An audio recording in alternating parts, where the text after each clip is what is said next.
Sebaliknya ketika seorang hamba dalam kondisi di ujung akhirnya itu buruk, dia akan dihukum oleh Allah untuk dosa di masa silam dan dosa yang akan datang. Makanya ada banyak sekali pelajaran dalam sejarah yang kita bisa mengambil iktibar darinya. Disebabkan karena orang tidak mau memanfaatkan sisa usianya, Allah Subhanahu wa taala jadikan dia menyimpang di sisa usia. Saya sebutkan beberapa kisah. Ada orang yang hafid Quran dan dia bertugas sebagai muadzin di daerah perbatasan. Daerah perbatasan, satu wilayah muslim, sebelahnya wilayah non-muslim. Suatu ketika muadzin ini naik menara untuk mengumandangkan adzan. Tapi dia nggak bisa jaga pandangan. Pada saat dia berada di atas, dia ngelirik ke arah bawah, lirak-lirik. Dia melihat ada seorang gadis Nasrani. Kemudian dia jatuh cinta kepada gadis itu. Mungkin nggak sekali lihat, bisa jadi beberapa kali lihat. Sampai akhirnya dia menaruh hati jatuh cinta kepada gadis itu. Akhirnya dia kirim surat, dilempar ke arah tempat gadis itu. Wallahu a'lam rumahnya ada di mana. Yang jelas pokoknya dia di atas menara bisa melihat ke arah gadis Nasrani dan dia jatuh cinta kepada gadis Nasrani.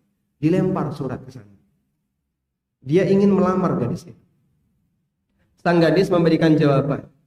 Kamu kalau mau menikahi saya gampang. Turun dan keluar dari daerah perbatasan, silahkan tinggal di rumah saya. Dia pun langsung menyanggupi. Turun dia. Kemudian dia ke arah rumah gadis itu, lalu menyatakan cintanya, mau menikah dengan syarat pindah agama. Akhirnya dia apa? Murtad. Dia pindah agama. Setelah sekian tahun, dia itu bercerita. Dia bercerita. Seluruh hafalan Qur'anku itu hilang. Sampai surat Al-Fatihah. Padahal jamaah ya, kita kalau surat Al-Fatihah meskipun ngantuk, salah nggak? Nggak salah ya. Saking ngelotoknya surat Al-Fatihah. Seluruh hafalanku hilang sampai surat Al-Fatihah. Selain satu ayat di awal surat Al-Hijr. Satu ayat di awal surat Al-Hijr. Rubama yawaddul ladzina kafaru law kanu muslimin. Akan datang satu masa di mana orang kafir itu menyesal kenapa dulu dia nggak masuk Islam. Satu ayat itu tok yang masih dia ingat. Jadi ini ada kejadian aneh. Ini orang lupa seluruh ayat Al-Quran, tapi ayat yang dia ingat justru ngantemi dirinya. Karena kan kalimatnya, Rubama yawaddul ladzina kafaru law kanu muslimin.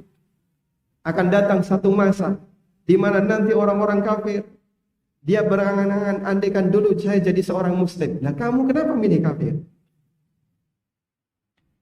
Sehingga satu ayat itu yang justru malah dia ingat. Dia lupa semua Al-Quran.